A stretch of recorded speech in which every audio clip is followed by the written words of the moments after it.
Put the headset on. The research tells us that we're graduating the same number of nurses that we always have in the United States. We're not meeting the need of our population growth. We're working through a perfect storm in terms of capacity. Nursing shortages like I have never seen before. And then to compound the shortage, nurses that are working are getting burnt out and leaving the profession.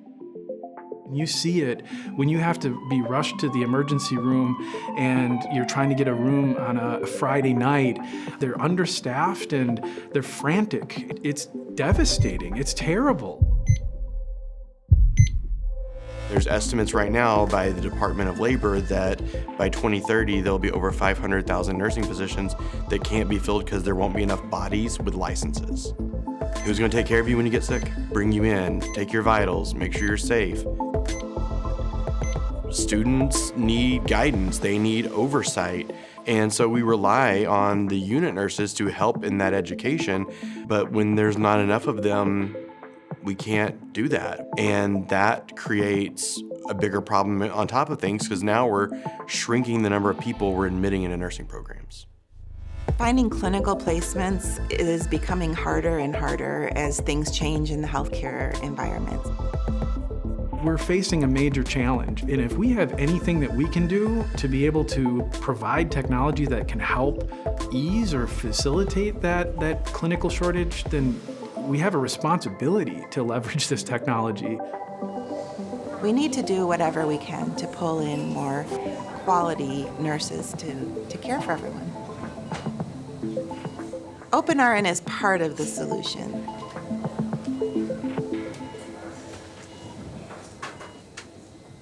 OpenRN is really about decreasing the barriers for nursing students to be successful in graduating from nursing school and becoming nurses. There were 4 colleges that were considered lead colleges as part of the OpenRN grant, and WTC is one of them. Every resource that we create is not only free, but can be reused or remixed, revised by other colleges. We're providing the free textbooks where students can learn about the concepts, and then incorporating virtual reality allows them to practice that clinical judgment that they need when taking care of patients. There's those big key areas that VR is super beneficial for if it's expensive or impossible or dangerous. In medicine, it's almost like all of those, where you really want to make sure that you've had an opportunity to practice and learn how to work with a patient in a safe and controlled environment where there's no risk of harming a real patient before you get into the field. We can put them in these scenarios and they can make mistakes and they can learn from those mistakes. And it will also help with our clinical placements. When you look at our curriculum, students need so many clinical hours. Human patient simulators are great, but they can only do a certain amount of things. We can program AR, VR to do anything that we want. This technology is so much more affordable than to build out an actual human patient simulator room. With our traditional human patient simulator rooms, we take one student at a time per scenario. With AR, VR technology, we can take multiple, several, and almost unlimited amount of students to the same scenario at the same time. If I'm having to work harder to breathe, I'm not getting as much O2 in, so what does my heart have to do to compensate for that? Pump faster to circulate the blood since there's The research is showing that students retain 4 times faster and retain 4 times longer with virtual reality education. We're able to reach students that maybe don't learn the best from lecture or listening to things. They may be people who really, thrive on learning by doing. And virtual reality hits all those different learning styles. And if we can replace some clinical with virtual reality and still get the same effects for our students and the same outcomes, let's use that, and hopefully we can increase the number of students that we have and that we can get out into practice. I'm just going to listen to your lungs.